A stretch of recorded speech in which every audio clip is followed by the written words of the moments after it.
The game of chess has been played for many centuries. But have we really looked at the game to see if it is still relevant and appropriate for the 21st century? Bangkok, Oriental city, and the city don't know what the city is getting. The creme de la creme of the chess world.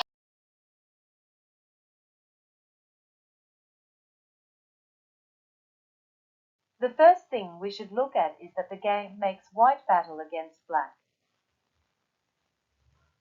Why does white always get the first move?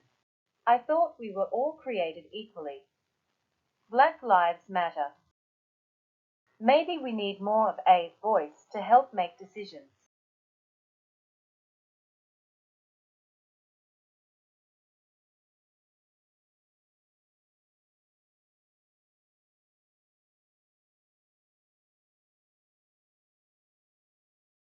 Let's now look at where the pieces are located on the board and their roles. Why are the aristocrats at the back protected by pawns?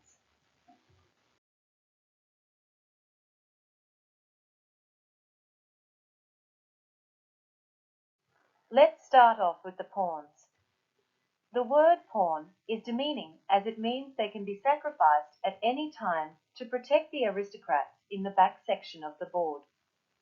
They should be renamed workers, and they should all join unions so that they can bargain as a group for better pay and conditions.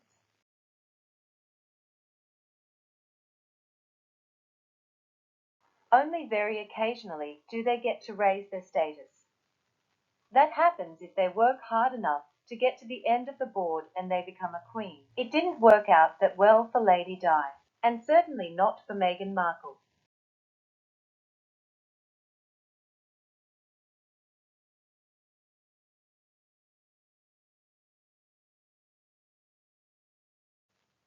Let's look at the king. Who voted for the king in any case?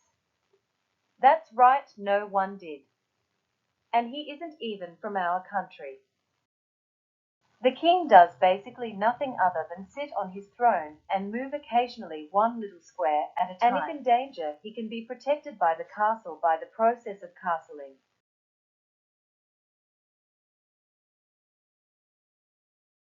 The queen is the only designated female member on the board, not that gender matters. But do we need a quota system? Even the queen is subservient to the king. The queen does all the hard work and goes just about everywhere on the board, but even the queen gets sacrificed occasionally just to protect the king.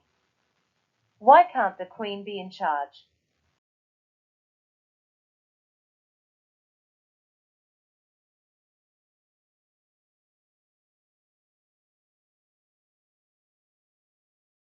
Then we have the bishop. The bishop is one of the highest ranking officials, but only half of the population consider ourselves Christians, and therefore the bishop has no relevance for many. So why are they, and their institutions, protected from paying tax? Is it because they know the king and queen too well? Some of them have been a concern for the workers who are worried about how their offspring are treated by these institutions. Have they all been checked? Come to think of it, we never get to see, or hear, or touch the bishop's big boss. Our governance is comprised of politicians who we vote for, or against, who swear allegiance to a non-elected member of royalty, who is head of a religion based on a deity that we have no proof exists, and the religion that has only half of the population as followers.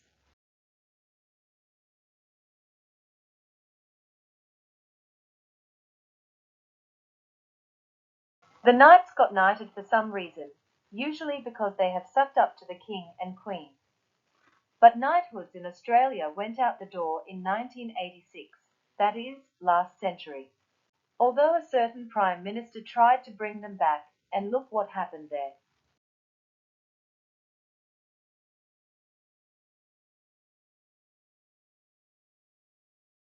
There are two castles. Why does the king and queen need two castles? Do they own the first one and negatively gear the second one? This all happens whilst many of the workers and their offspring can't even afford to buy a house, let alone a castle. Is that fair?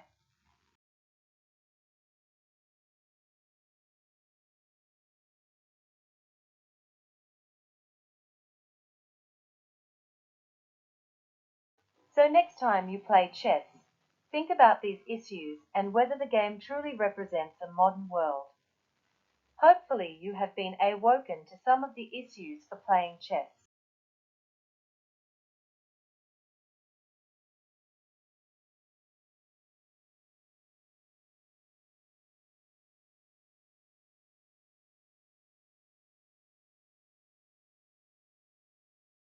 Bangkok, Oriental city. The city don't know what the city is kept. The creme de la creme of the chess world.